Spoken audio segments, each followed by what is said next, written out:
क्या दिख रहा है बोर्ड पर आपको? इसको हम फहराते हैं। कब फहराते हैं? स्वतंत्रता दिवस, गणतंत्र दिवस और गांधी जयंती, यानी हमारे जो 3 राष्ट्रीय पर्व होते हैं उसमें हम ध्वजारोहण करते हैं और इसमें हम राष्ट्रीय ध्वज को फहराते हैं।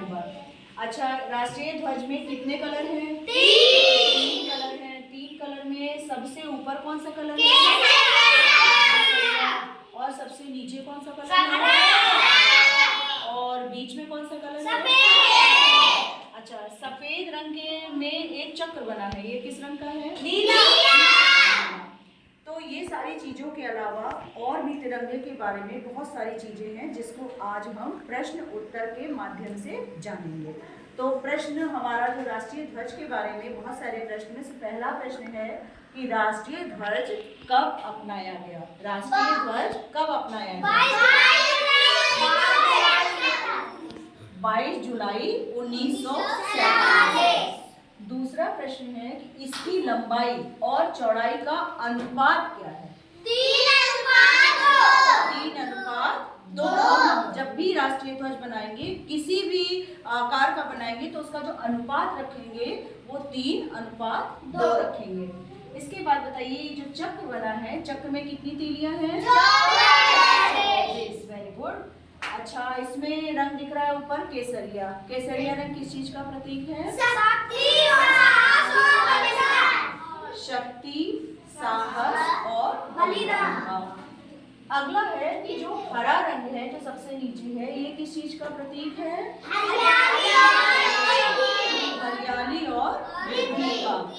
इसके बाद अगला प्रश्न है कि सफेद रंग, ये जो दिख रहा है आपको, ये किस चीज का प्रतीक है? सत्य और शांति का। इसके बाद हम इसमें एक चक्र देख रहे हैं जिसमें 24 तीलियां हैं। तो ये जो चक्र है ये किसका प्रतीक है? गतिशीलता और उन्नति का। ये जो चक्र बना हुआ है ये गतिशीलता और उन्नति का प्रतीक है। इसके बाद ये जो ध्वज हम राष्ट्रीय ध्वज फहराते हैं, इसके लिए कुछ नियम बनाए गए हमारे संविधान में, एक संहिता बनाई गई।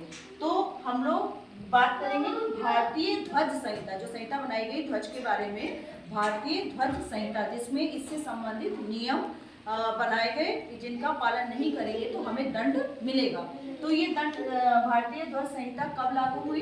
26 दिसंबर 2002। ठीक है। अब इसमें जो संहिता बनाई गई है, इसमें हमारे तिरंगे के संबंध में, जो हमारा राष्ट्रीय ध्वज है, इसके संबंध में कुछ नियम बनाए गए कि अगर वो नियम हम नहीं मानेंगे तो हमें दंड दिया जा सकता है। जैसे कि एक नियम है कि ध्वजारोहण सूर्यास्त के बाद नहीं किया जाएगा। ध्वजारोहण जब हम करेंगे तो झंडा हमारा कटा, फटा या गंदा नहीं होना चाहिए। ठीक है।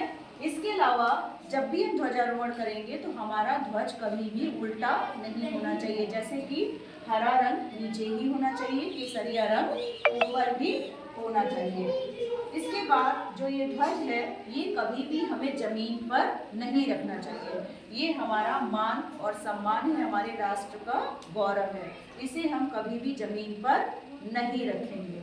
और अगर हमारा झंडा कट जाए, फट जाए या गंदा हो जाए तो उसे हम कूड़े में कभी भी नहीं फेंकेंगे।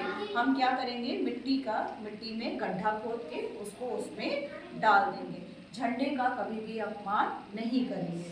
तो ये जो जानकारियाँ हमारी राष्ट्रीय ध्वज के बारे में हम लोगों ने आज जानी, ये हम लोग अब एक दूसरे के साथ जानकारियाँ और साझा करेंगे। तो ये जानकारियाँ आपको अच्छी लगी?